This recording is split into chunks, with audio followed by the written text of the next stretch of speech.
You know that one thing in life that is totally guaranteed?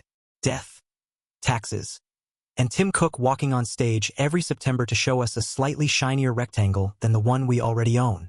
It is the law of physics, or at least, it was? Because if the latest mountains of data and leaks are to be believed, Apple is about to break its biggest tradition. We are hearing that there will be no standard iPhone 18 this September. Now, before you panic and assume Apple has forgotten how to make phones, take a breath. They aren't canceling the iPhone 18. They are doing something much riskier. They are pushing it to spring 2027. That means we are looking at an 18-month gap where the iPhone 17 is the newest base model on the shelf. In the tech world, that is basically a century. So what on earth is Tim Cook planning? Is this a disaster? Or is it the smartest move Apple has made in a decade? Let's find out. To understand why the iPhone 18 is ghosting us this year, we have to look at the mess Apple has created for itself. For over 10 years, the rhythm was simple. September arrives, everyone gets a new phone. But look at the lineup today. We have the standard one, the Plus, the Pro Max, the SE, and now an iPhone Air. It is not a product lineup anymore. It is the menu at the Cheesecake Factory. It is too much. And honestly, it is confusing regular buyers. By delaying the standard iPhone 18 to the spring, Apple is splitting its year in half. It's a brilliant strategy shift. Here is the new plan. The autumn event, usually in September, becomes the exclusive club. That is where we will see the iPhone 18 Pro, the 18 Pro Max, iPhone Air 2 and, if the rumors are true, the legendary foldable iPhone. That event is for the tech enthusiasts who are willing to sell a kidney to get the latest specs. Then, we have the spring event. This becomes the launchpad for the rest of us. This is where the standard iPhone 18 and the new iPhone SE will live. This does two things.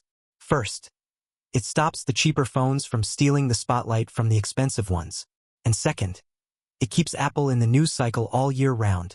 Instead of one crazy month in September, they dominate the conversation twice a year. It is annoying for impatient people like me, but for business, it is genius.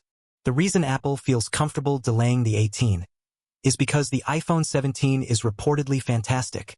The 17 has a great display, excellent cameras, and battery life that doesn't give you an anxiety attack at 4 p.m. Because the current phone is so good, it can hold the fort for an extra 6 months without people complaining. So, let's fast forward. It is spring 2027, and the standard iPhone 18 finally drops. What are we actually getting for the wait? Well, the first change sounds incredibly boring, until you realize how annoying the current tech is. The camera control button. You know that little slider thing they added? Rumor has it, Apple is ditching the fancy touch sensitivity. No more swiping. It is going back to being just a button. You press it. It clicks.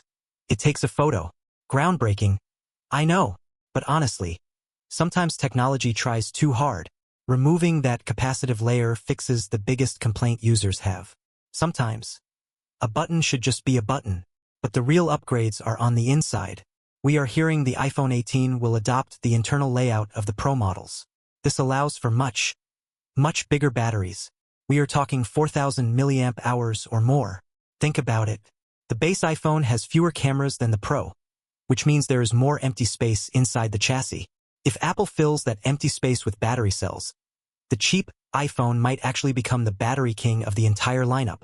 Then, there is the brain, the A20 chip. This will likely be built on the 2-nanometer process. That is nerd speak for incredibly fast and terrifyingly efficient. But the secret sauce isn't just the chip. It is the modem.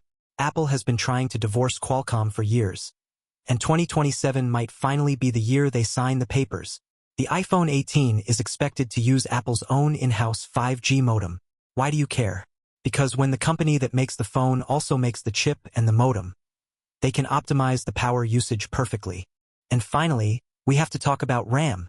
I would bet a very nice sandwich that the iPhone 18 comes with 12 gigabytes of RAM. Not because Tim Cook is feeling generous, but because of Apple intelligence. If you want your phone to think for you, summarize your emails, and generate weird emojis of your cat, it needs massive brain power. 12 gigs ensures the phone is future-proof for the next 5 years of AI updates. So, here is the verdict. The iPhone 18 is going to be late, But it is going to be polished. It is a refinement year, not a revolution. By pushing the release to spring, Apple ensures that when it does arrive, it has a fixed camera button, incredible battery life, and futuristic silicon. It separates the pro hype from the standard reliability. But what about you? Does an 18-month wait make you mad? Or are you happy to keep your current phone a little longer if it means the next one is actually finished properly? Let me know in the comments below. And hey, if you want to stay ahead of the leaks without digging through the internet yourself, hit that subscribe button. I track this stuff so you can go touch grass. Thanks for watching, and I will catch you in the next one.